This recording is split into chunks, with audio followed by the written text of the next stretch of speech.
여러분 언제 시대가 변했다, 이거 시대가 참 변했네 라고 느끼신 적이 있습니까? 더 이상 내가 알고 있던 그 경험이나 지식이나 내 경험에 의한 관념, 통념 이런 것들이 어느샌가 왠지 어색해질 때, 그럴 때가 아닌가 싶습니다. 저는 작년부터 선한 울타리 사역을 시작했습니다.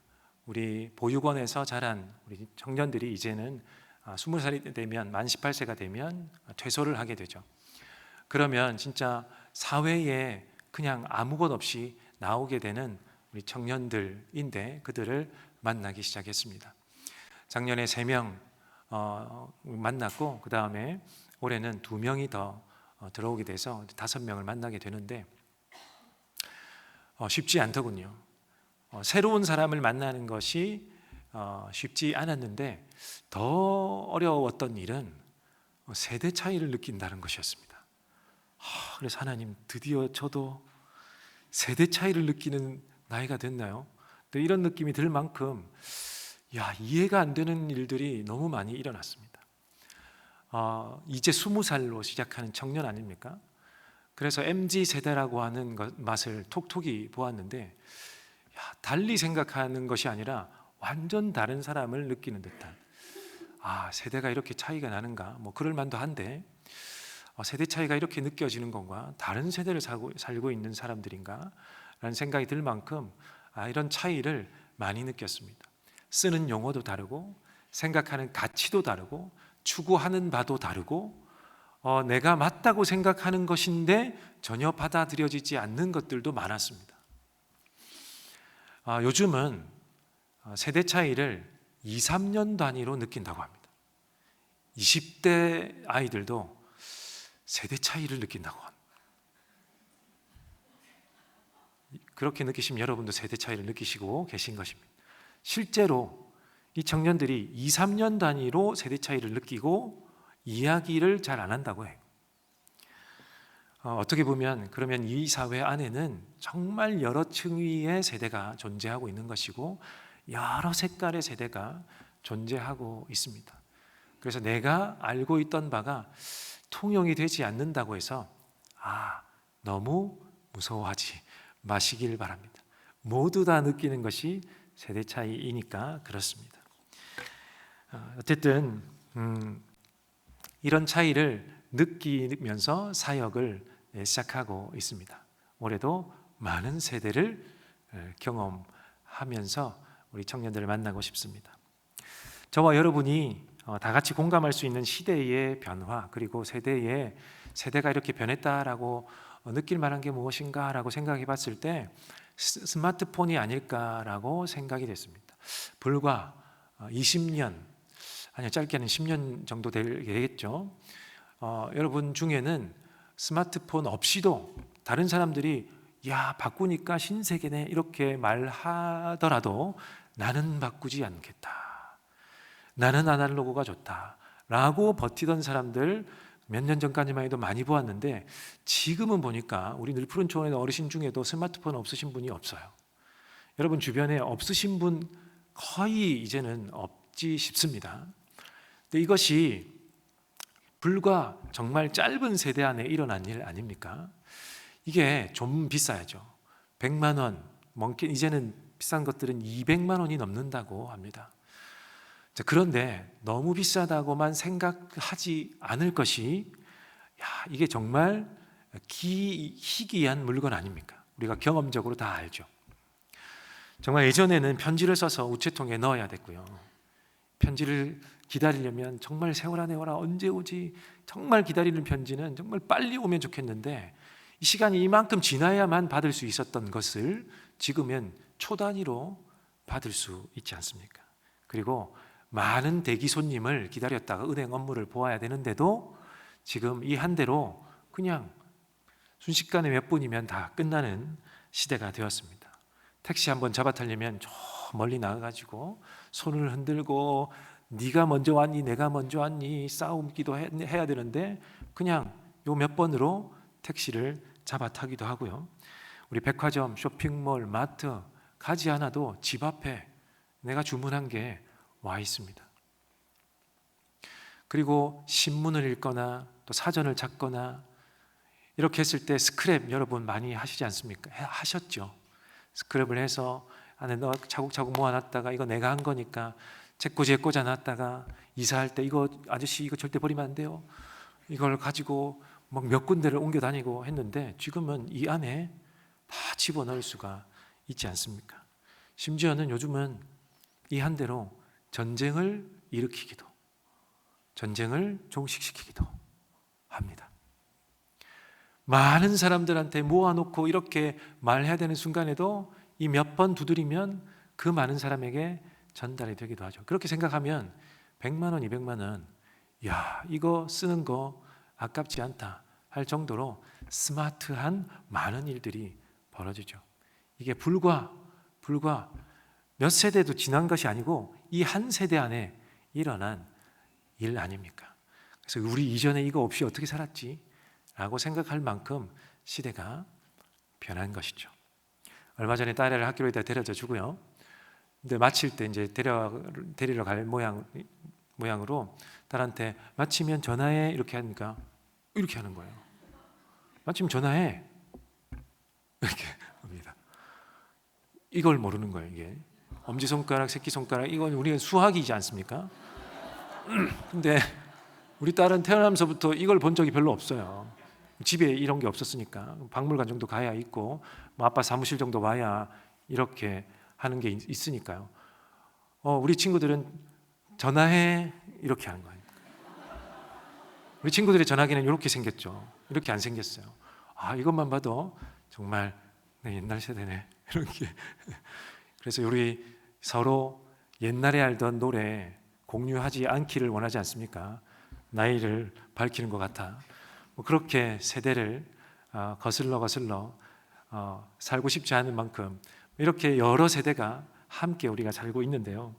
이처럼 시대가 변했다는 것은 시대가 변했다는 인상은 내가 알고 있던 것, 내가 알고 있던 경험, 지식 이런 것들이 야, 낡은 것이 됐네, 야, 어색해지네 라고 느끼면 시대가 변했구나 라고 잘 생각하게 되죠. 오늘 함께 본문을 읽었는데요. 이 본문 안에 이러한 사람들이 나타나더군요. 사회적 관념이나 통념, 그리고 더 나아가서는 종교적인 이 생각, 관념, 신념 이런 것들이 더 이상 먹히지 않는 사람들이 나옵니다. 그러니 이상하게 느끼고 이상하게 받아들이는 그 사람들이 오늘 본문에 나타납니다. 그들은 구약 백성이라고 하는 유대인들입니다. 이 구약 사람들에게 한 사람이 나타나는데 이 한 사람이 자꾸만 이 세대가 바뀌었음을 느끼게 해줍니다. 이 사람은 바로 예수님입니다. 예수 그리스도. 그가 바로 새로운 시대를 가져오셨기 때문에, 새로운 시대를 제쳐 열으셨기 때문에 그러합니다. 예수님은 이 땅에 태어나시면서부터 새로운 시대를 가지고 오셨습니다. 그래서 예수님이 오실 때부터 새 시대가 여러분 열렸습니다. 그 새로운 시대를 우리는 이렇게 부릅니다.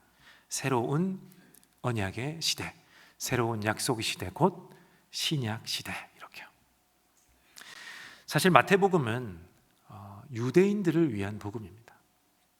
먼저 1차적으로는 유대인들 너네가 꼭 읽어야 된다. 이거 읽지 않고는 절대 하나님의 자녀라고 할 수 없다 라고 강조하고 싶을 만큼 유대인들을 위해서 아주 직설적으로 적고 있는 것이 이 마태복음이라는 책입니다.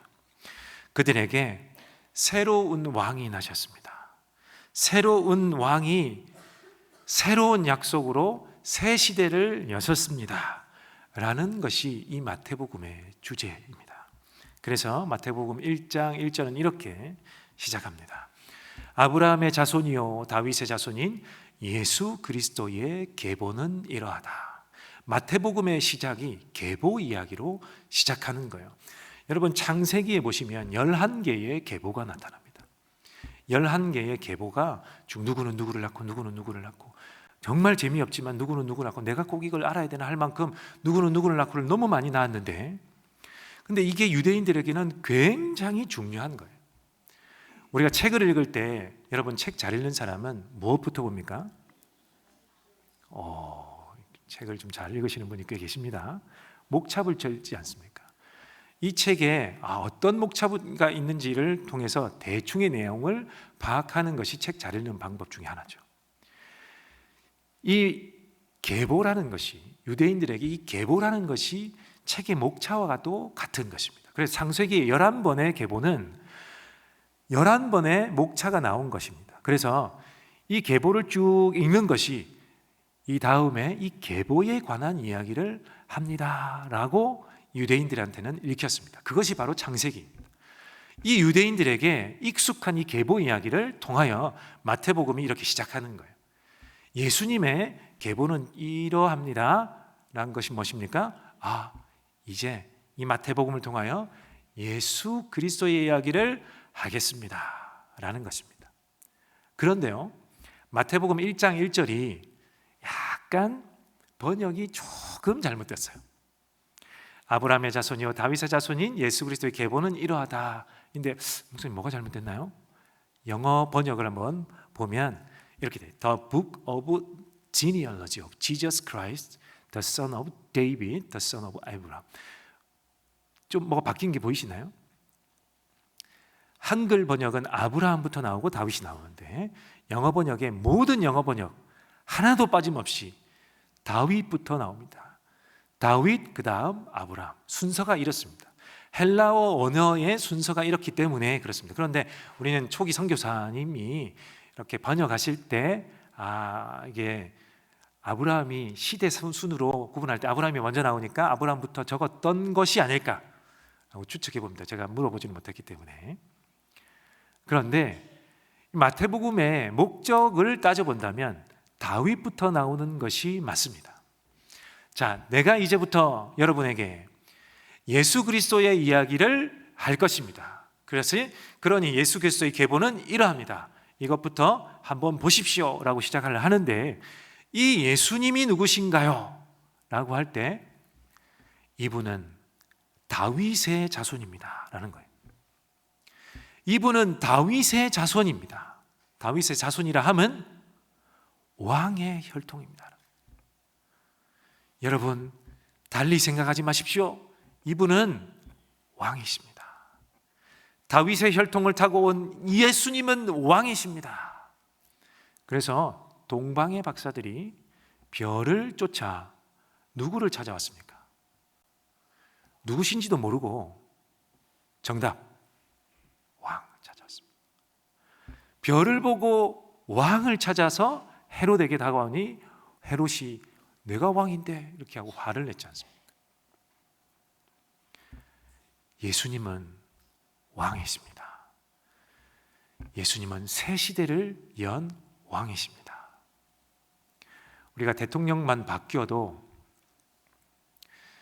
이 대통령이 어떠한 사람을 뽑고 어떠한 정책을 펼치고 이 국민들에게 어떠한 영향을 미칠 것인지를 다 주목해서 보지 않습니까? 그러니 유대인 여러분, 새 왕이 오셨습니다. 이 새로운 왕이 어떠한 말씀을 하시는지, 어떠한 행동을 하시는지 여러분 잘 보셔야 됩니다. 왜요? 이분은 왕이시니까요. 혹시나 여러분이 오해하실까 봐 적어두는데 왕이 시기도 하지만 이분은 하나님이 택한 아브라함의 혈통을 탄 우리와 같은 유대인입니다. 여러분 오해하지 마십시오. 이것이 1장 1절의 의미입니다. 이분은 왕이시오. 하나님이 택한 아브라함의 자손이십니다. 이분의 이야기를 내가 여러분에게 들려주겠습니다. 이것이 마태복음이라는 것입니다. 그러니 구약 백성으로서는 조금 많이 생경했지만 새 시대가 열렸고 이 새로운 시대의 새 왕은 예수 그리스도라는 사실을 반드시 알아야만 했습니다. 이 사실을 인정하고 믿어야만 했습니다. 그래야 새 시대의 법을 알고 새 시대의 행동 지침을 알 것 아니겠습니까?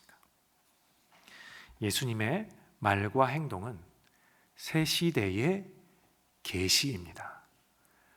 그러니까 우리가 지금 신약 성경을 들고 있는 것 아니겠습니까?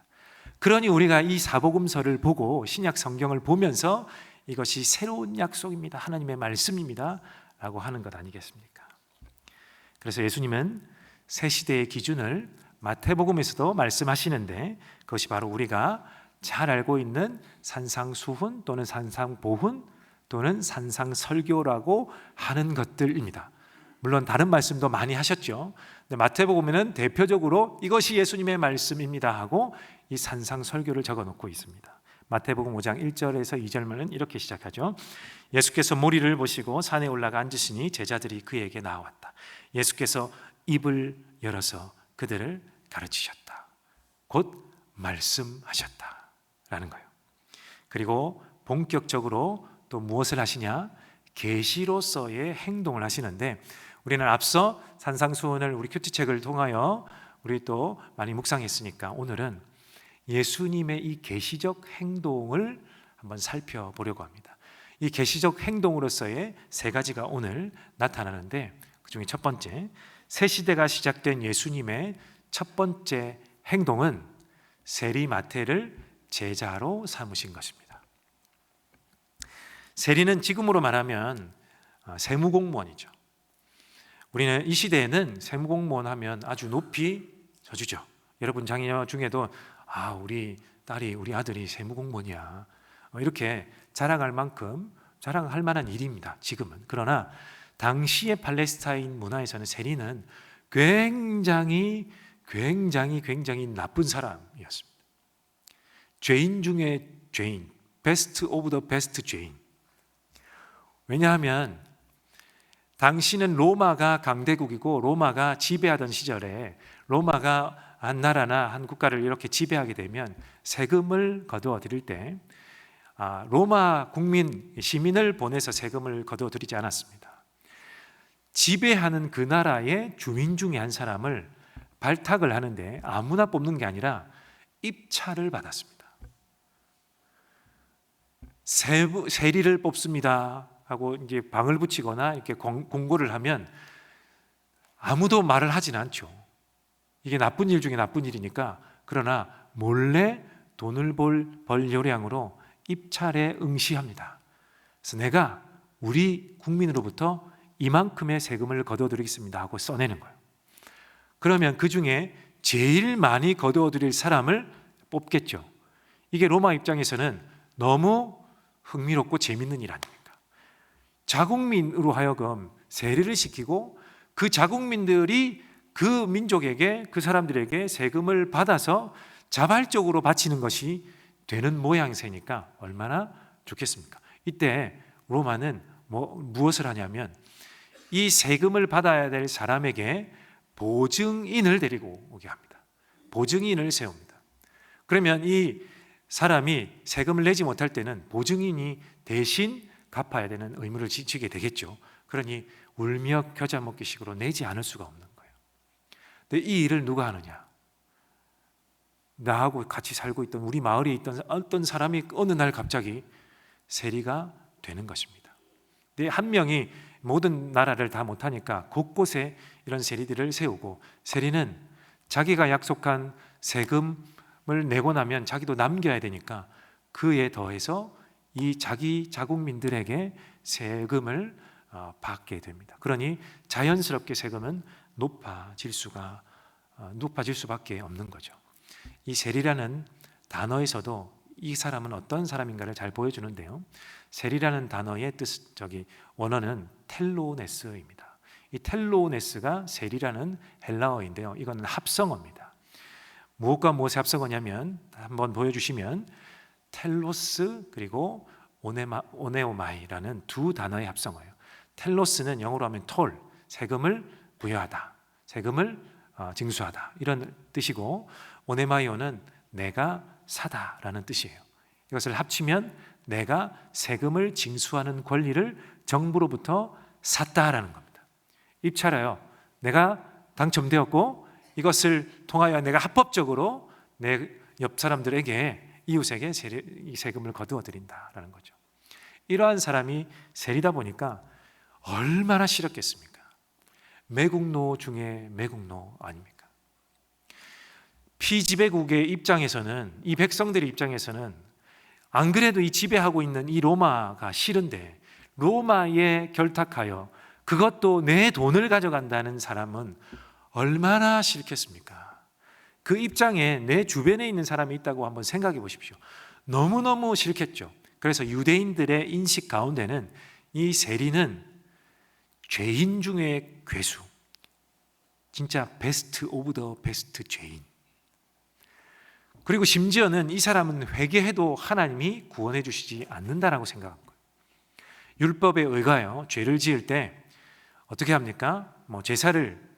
제물을 들고 와서 제사를 지내면 죄 사함을 받지 않습니까?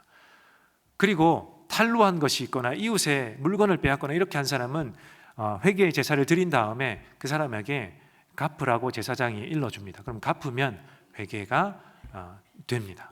그런데 이 사람들, 유대인 입장에서는 이 세리는 얼마나 많은 사람에게, 불특정 다수에게 빼앗았습니까? 그러니 이 세리는 누구 것을 빼앗은지도 다 모르기 때문에 절대 회개조차 할 수 없는 사람이야, 절대 구원받을 수 없는 사람이야 라는 인식이 가득했습니다. 자, 이러한 세리를 예수님이 누구로? 제자로 삼으신 거예요. 제자. 야, 저 사람 배포가 크네, 아량이 넓네, 이런 느낌이 아니고 저거 뭐 하는 사람이지? 저 예수라는 사람은 도대체 제정신인가? 이런 느낌이에요. 그런데 행동으로서 예수님은 세리마태를 제자로 삼으셨습니다. 두 번째로, 새 시대가 시작된 예수님의 두 번째 행동은 많은 세리와 죄인들과 식사를 하신 것입니다. 아니, 식사 정도 할 수 있지 않습니까? 할 수 없습니다. 우리도 싫은 사람하고 식사하기 싫지 않습니까? 곤욕의 시간 아닙니까? 자주 인사합니다. 우리 언제 밥 한번 먹자. 이중 의미가 담겨 있죠. 나랑 친한 사람은 꼭 먹고 싶은데 친하지 않은 사람은 인사야 그냥. 잘못 알아들으면 안 돼. 근데 이때의 유대인들은 아무나 하고 식사하지 않았습니다. 유대인들에게 이 식사라는 자리는 거룩한 공동체를 구분하는 자리예요. 이 구약 백성들은 하나님께서 언약을 세우실 때에 언약을 여러 차례 세우지 않습니까? 창세기에서도 출애굽기에서도 하나님이 이 백성들과 언약을 여러 번 행하시는데 이 언약의 마지막 순서는 항상 무엇으로 끝나냐? 식사로 끝이 납니다. 물론 고대 근동 지방의 다른 나라들의 이 언약식, 약속을 하는 그 식을 행하는 그 세레모니에서는 다 마지막을 식사로 끝을 냈어요. 그것을 하나님이 차용하여서 이 백성들과도 똑같이 언약을 맺으시고 마지막에는 식사를 하셨는데 의미는 달라요. 하나님은 내가 너희 백성과 약속을 체결했지. 그래서 내가 너희들에게 식사를 베푼다. 너희는 나와 약속한 거룩한 백성이다. 그러니 내 식탁에 들어올 수 있느니라 라는 의미로 여러 차례 언약 가운데 마지막은 식사로 마무리했습니다. 그러니 유대인들에게 이 식사는 언약 공동체, 거룩한 언약 공동체 안에 들어온 표이기 때문에 아무나 하고 식사하면 안 돼. 죄인은 이 식탁 안에 못 들어와. 의로운 거룩한 사람만 식사할 수 있어. 이런 의식이 생겼습니다. 그래서 철저히 식사의 자리를 나누는 거죠. 유대인들은 그렇게 오랫동안 살아왔습니다. 그런데 새 시대가 열린 것을 모르는 사람은 예수님이 죄인들과 세리들과 함께 식사하시는 모습을 보고 경악을 금치 못하는 거예요. 아니, 어떻게 유대인인 저 예수라는 사람이 정말 그 싫은 세리들과 죄인들과 식사를 할 수 있지? 여기서의 죄인들은 율법을 범하여 아직 깨끗함을 받지 못한 사람들입니다. 또는 나면서부터 장애가 있거나 이렇게 해를 입은 사람, 율법에서부터 죄인 취급을 당하는 이 배척자들, 그 사람들입니다. 그 사람들과 세리들과 어떻게 식사를 할 수가 있지? 이야, 저 몹쓸 사람이네. 저 사람이 뭐 하나님의 아들이라고 하니까 이게 너무 화가 나는 거예요. 그런데 예수님은 이 사람들과 식사를 하신 겁니다. 이 사람들과 이 거룩한 공동체를 구분하는 이 자리를 초대하시는 거예요. 유대인들의 입장에서는 정말 이 식사의 자리는 구별해야 되는 자리, 반드시 차별해야 되는 자리, 그래서 죄인과 이 거룩하지 못하는 사람은 배제시켜야 되는 이 자리에 아무나 드린다라는 느낌을 받은 것이에요. 그래서 11절에 이렇게 하죠. 이렇게 말합니다. 바리새파 사람들이 이것을 보고 예수의 제자들에게 말하였다. 어찌하여 당신네 선생은 세리와 죄인과 어울려서 음식을 드시오? 여러분은 마음이 온유하고 따뜻하여 성경을 읽으실 때 평안한 마음으로 읽으시니까 이것이 그렇게 다가오지 않지만, 여러분이 이 구절로 연극을 한다고 생각하시면 지문이 이렇게 적혀 있는 거예요. 매우 놀랍고 분노에 잔 표정으로 이 11절을 읽는 겁니다. 그들은 실제로 그런 마음을 가진 거예요. 그런데 예수님은 그 기대를 저버리시고 예수님이 새로운 행동으로 그들과 식사를 하신 것입니다. 우리 마지막 세 번째, 새 시대가 된 예수님의 세 번째 행동은 금식을 하지 않으셨습니다. 당시 유대인들에게 금식은 율법이 정한 대로 대속죄일에 하는 것이고 당연히 해야 되는 것이고, 그리고 하나님의 인도하심을 받아야 할 때 항상 금식을 행합니다. 그래서 우리 구약 성경에도 에스더와 모르드게가 이 민족이 인도함을 받아야 할 때 금식을, 모두에게 금식을 하라고 시킵니다. 그렇게 인도함을 받아야 될 때, 그리고 율법이 정한 때, 그리고 금식을 하는 거죠. 그런데 이 질문을 한 사람들은 그 세례 요한의 제자들입니다. 이 요한도 마찬가지, 세례 요한도 마찬가지, 제자들도 마찬가지, 사실은 구약을 살고 있던 사람들이고, 요한은 구약의 마지막 선지자이기 때문에 구약에 훨씬 더 익숙한 사람이죠. 이 사람이 볼 때도 예수님의 제자들이 금식하지 않는 거예요. 그래서 묻는 겁니다. 왜 금식하지 않습니까? 물론 예수님이 답을 주십니다만, 당연히 금식은 누구한테 하는 겁니까? 하나님 하는 것 아닙니까? 그런데 이 사람들은 그 구약에 너무 익숙해져 있다 보니까 율법인 그조차도 안 지키는 예수님의 제자들이 이상하게 보인 겁니다. 왜 안 해요? 왜? 우리 당연히 해야 되는 건데요. 근데 이런 모습들이 우리 가운데도 사실은 있어요. 우리가 기도의 사람입니다 라고 할 때, 이분은 기도의 사람입니다 할 때, 이분으로 말씀드릴 것 같으면 매일 새벽 기도에 이 자리에 앉아서 매일 2시간씩 기도하시는 분입니다. 대표 기도할 때마다 수려한 말로 정말 눈물을 흘려가시면서 특정인을 들고 말씀하신 말은 아니에요. 눈물 흘려가며 기도하시고 뭐 이런 기준들이 막 적용되지 않아요? 그런데 하나님이 보실 때는 진짜 그 사람이 기도의 사람인지 아닌지는 우리는 잘 모릅니다. 물론 나타나는 양태를 보고 우리는 판단할 수밖에 없지만 그것이 정말 명확한 기준이 될 수는 없다는 이야기죠.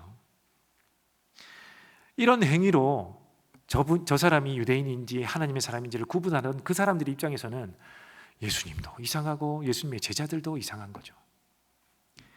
그러나 예수님은 이렇게 세 가지로 새로운 시대가 열렸다는 것을 행동으로 보여주고 계셨습니다. 이 말씀드린 이 세 가지는 예수님의 이상한 행동이 아니라 바로 새 시대가 열렸다는 예수님의 계시입니다. 계시. 그런데 이 계시로서의 행동이 이 유대인들에게는 기대하고 예상했던 바, 그들이 경험적으로 알던, 지식으로 알고 있던 거하고 너무너무 다르니까 너무 혼란스러웠겠죠. 혼란스럽기보다는 오히려 화가 나서 막 예수님을 공격하려고 했습니다. 그러니까 예수님을 일컬어 저 사람은 문제적 인물이네. 진짜 최강의 문제 인물, 베스트 오브 더 베스트, 죄인 중에 죄인, 이상한 사람, 문제적 인물이다, 이렇게 이야기를 하지 않았겠습니까? 그런데 과연 누가 문제 있는 사람입니까? 오늘 말씀이 지적합니다. 예수님은 누가 문제일까 과연, 이렇게 시험해 보는 용도로 리트머스 종이처럼 두 가지 비유를 드시는데, 그것이 하나가 생배 조각 비유고 하나가 포도주를 담는 부대 비유입니다. 새 옷 헌옷에다가 새 이 헝겊을 생배를 가져다 기우면 이것은 아주 탄탄하고 탄력도 좋은데 이 헌옷은 탄력도 없고 오래된 거니까 생배 조각에 의해서 오히려 더 구멍이 커지고 더 헐거워진다라는 거죠. 그리고 새 포도주는 부대에 담으면 이것이 안에서 발효되고 안에서 압력이 생기지 않습니까? 이 압력을 한 차례 견뎌낸 이 헌 포도주 부대에 새 포도주를 담으면 이미 한 차례 견뎌낸 것이 더 이상 못 버티고 터지니까 새 술은, 새 포도주는 새 부대에 담아야 되는 것이 당연한 것인 줄 이 유대인들이 당연히 알고 있는 그 시대의 상식인데 그것을 예수님이 말씀하신 겁니다. 그러면서 넓게 생각하고 행동하는 너희가 문제냐, 새롭게 생각하고 말하는, 그렇게 행동하는 내가 문제냐, 이것을 이야기하고 계신 거죠. 여러분, 예수님이 누구십니까? 예수님은 하나님의 아드님, 성자 하나님 아닙니까? 이 구약 백성들이 누구에게 이 모든 것들을 행했습니까? 바로 하나님 아닙니까? 하나님이 지금 오셨는데 계속해서 옛날로 돌아가 옛날 것을 추구하고 있습니다. 예수님에게는 죄인을 용서할 권세가 있습니다. 예수님에게는 거룩한 공동체로 세리와 죄인을 받아들일 수 있도록 법을 만드는 것도 가능하신 분입니다.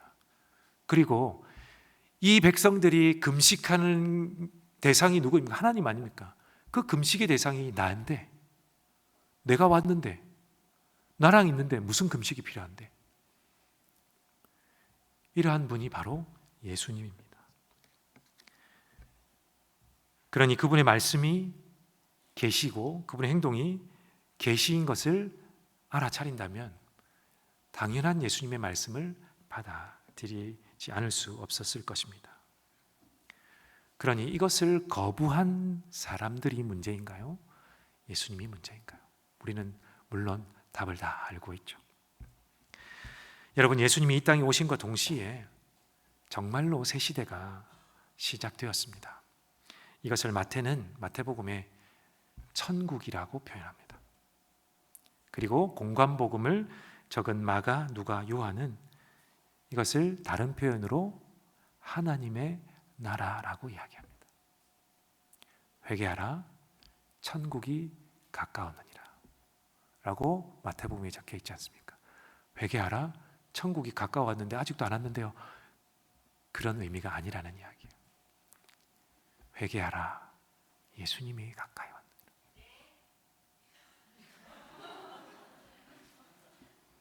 회개의 열매가 나타났습니다. 그렇게 표현하는 것입니다. 새 시대는 바로 천국이요, 새 시대는 바로 하나님의 나라입니다 라는 것입니다. 그러니 예수님의 말씀이 새 시대의 법이요, 예수님의 행동이 새 시대의 행동 양식과 법과 질서가 되는 것은 당연한 것입니다. 성도 여러분, 다행히 우리는 새 시대가 또 오는 거 아닙니까? 어떻게 구분하죠? 이러지 않아도 됩니다. 예수님이 다시 오실 때의 그 새 시대는 아무도 모르지 않게 하겠다고 말씀하셨습니다. 예수님이 재림하실 때는 그 누구도 부인할 수 없는 시대가 옵니다. 그러나 우리는 그때를 기다리며 살고 있지만 여전히 예수님이 이 땅에 오시면서 열어놓으신 그 새 시대에 살고 있는 사람들입니다. 그래서 더 이상 구분할 이유가 없죠.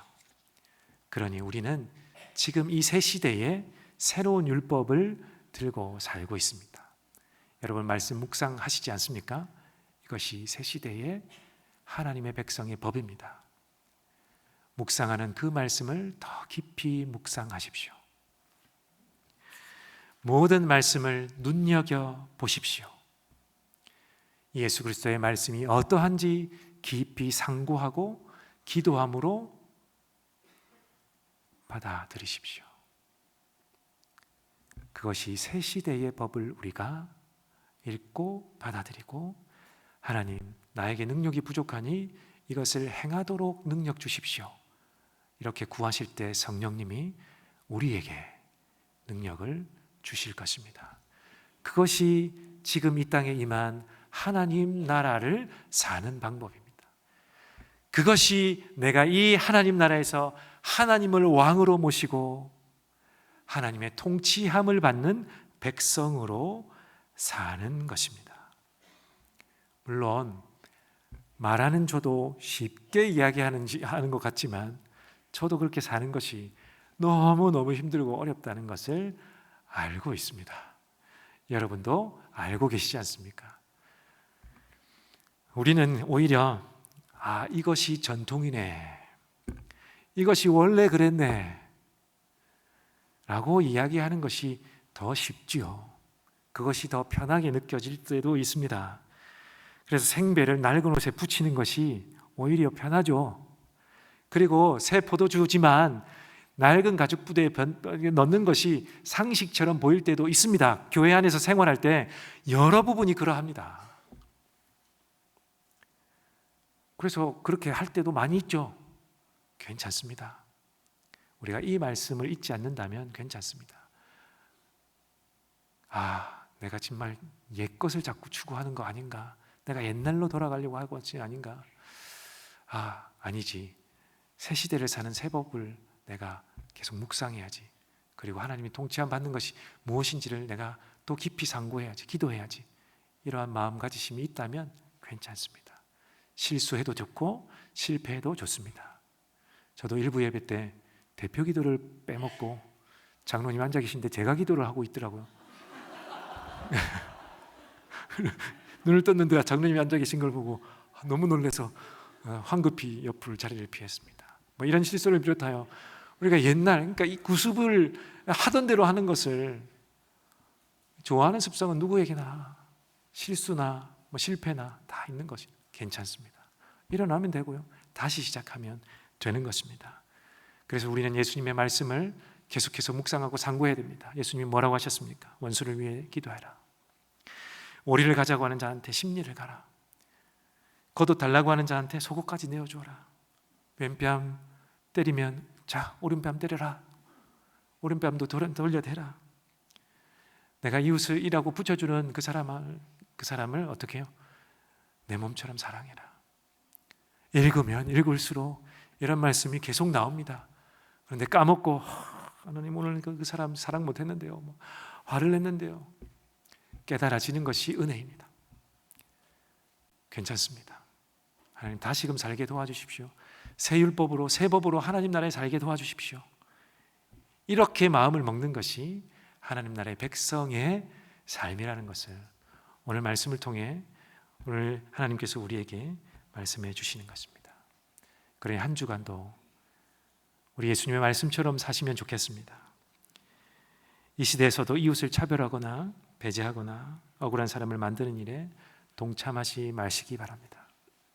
이웃에게 베푸시기를 바라고 이웃을 용서하시기를 바라고 이웃을 내 몸처럼 사랑하시기를 바랍니다. 그것이 잘 되지 않아도 하나님 나를 도와주십시오라고 기도하는 자 되시기를 간절히 바랍니다. 그리하실 때 하나님의 통치함 받는 저와 여러분이 되실 줄로 믿습니다. 이번 한 주간도 하나님 나라의 백성으로 사시다가 다음 주에 만나 뵙겠습니다.